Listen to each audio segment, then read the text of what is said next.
What up, what up, what up? Motivated Mo B, Daily Conversation TV. Just wanted to give y'all my perspective on what we call the heroin epidemic. It's going on right now as we speak. Here, cooking up some baked potatoes.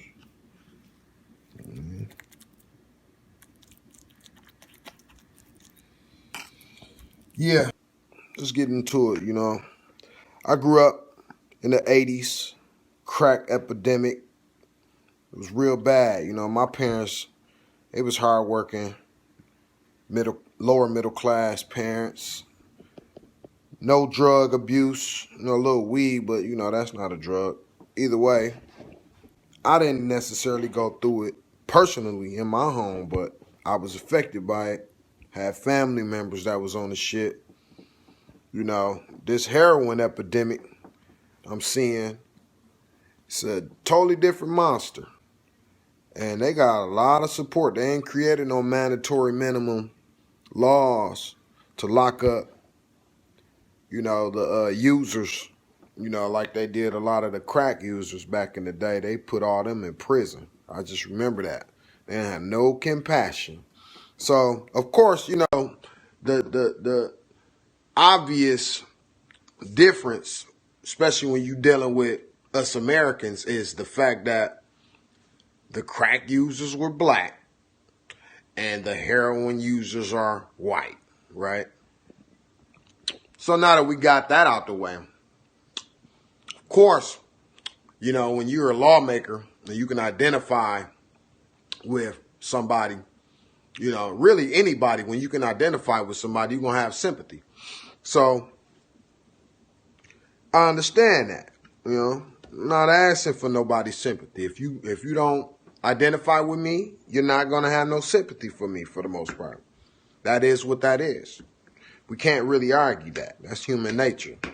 Or should I say more probably like American nature, which is all based on a lot of lies, a lot of trying to convince ourselves for some shit that's not true and get mad when others tell the truth. Here in America, we'll change the laws if we don't agree with the truth.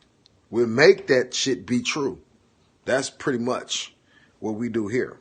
So my thing is, if we're talking, when I'm really been far enough, decided to use. You said what? Has anyone really been far even as decided to use even gold? I didn't understand what you just said, man. What did you mean by that? Can you repeat the question?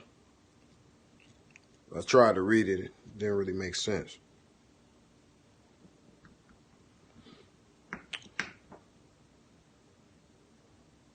You say you insane. All right, well, I'm just trying to break down the variables with this crack epidemic versus the heroin epidemic. We got pharmaceutical companies to blame for this heroin epidemic. They got immunity. A lot of these states is sold out. These pharmaceutical companies got a bunch of lobbyists that's lobbying in Washington, D.C., and they got a lot of money. So with that being said, a lot of our states have signed over, a lot of our legislators have signed a whole bunch of shit into law, pretty much giving a lot of these pharmaceutical companies immunity, which they're the source of a lot of this heroin abuse, but under that is this misconception in American culture that certain people are predisposed to do certain things. And if you're not, see, that the trick with that has always been, what's going to happen when the ones that's not so-called predisposed to do certain things end up finding out that they weren't. There's no indisposed, like you're not no person is predisposed to do any motherfucking thing. So with that being said, the ones that thought that they was predisposed to do nothing but good shit Them the ones that I feel the most sorry for. Because them the ones that's pretty much addicted to heroin. And we all know who they look like. So, you know, it's sad that, you know, the ones that